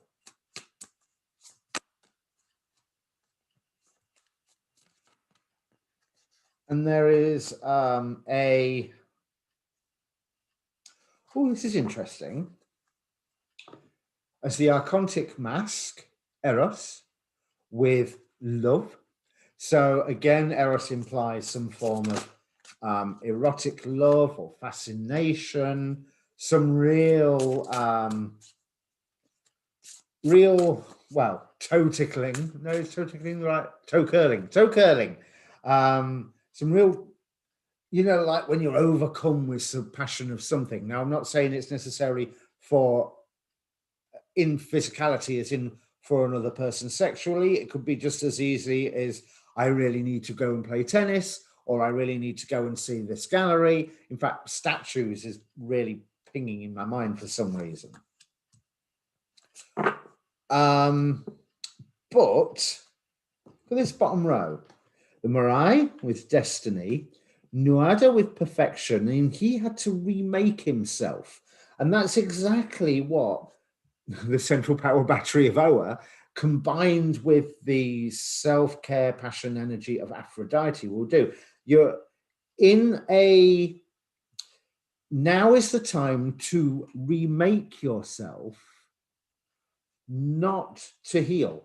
Any healing that you needed to do, you've done. And if there's more healing to be done, it can be done later. Now is the time to rebuild yourself.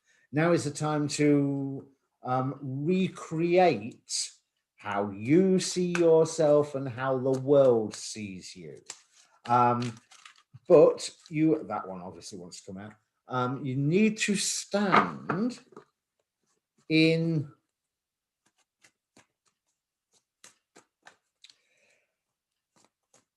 by wallowing in this. I'm assuming with Eros being there, there's some form of emotional wound or some form of action that really took the wind out of your sails emotionally, because Aphrodite, Eros, so we're talking about emotions here.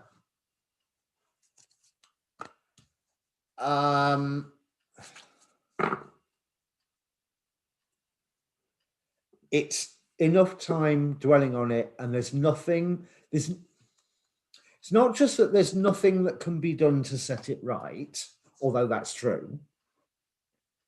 It's that there's nothing that needs to be done to set this right, because setting this right, whatever it was, is not what needs to happen. Something completely new with high standards, with Nuada with perfection. He had to be perfect. He lost his hand. He had to have a new one made out of silver before he could become King of Ireland again. Animetia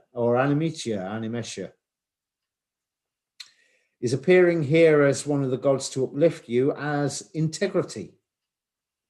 So there's a standard of behavior that you are needing to meet for your own purposes, not for anybody else. Because with the Ma'at there and Chiron, it's not just like there's an urge for you to get justice for something.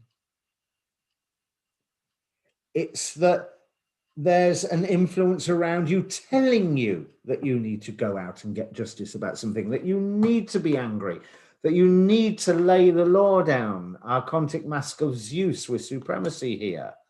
But no, maybe you're playing a longer game with this final card being the Trojan horse and trickery. Maybe you are playing a longer game. But that longer game is fine because you are doing it in a way that is perfect for you, Pisces. You are doing it in a way where there can be no blemish upon your character afterwards, where there can be no... It's not like 20 years down the road, somebody could come back and say, you did this and you did that, and you make like news at 10 and, you know, spend 5 years in jail because of it. Or that you just go, oh my God, I didn't I? And feel wretched for the next 20 years because of it. There is that sense of rebuilding yourself into... Now, I'm reminded of the words, I think, here's where I'm not knowing my American history or not knowing my American quotes. So whether it's that important letter or whether it's in the Constitution or whatever, but the striving for a more perfect union. And here is the tale of striving for a more perfect you, one that you're happy with, whether it's got a long-term goal of getting to the same place as what you would on this top row, but this top row implies that there's a trap of trying to do it too quickly. Whereas here, with Trojan horse at the end, it implies that you can do it the fast way or you can do it the right way. And there's an element of it's really advising towards doing the right way. So every act that you are taking, am I rebuilding myself by this act? Now, the answer could still be yes, and you could still choose not to do whatever that one act is, because am I rebuilding myself by this act? And will I still be happy with having done this act in 5 years' time, 10 years' time, tomorrow? Because on the tarot, we have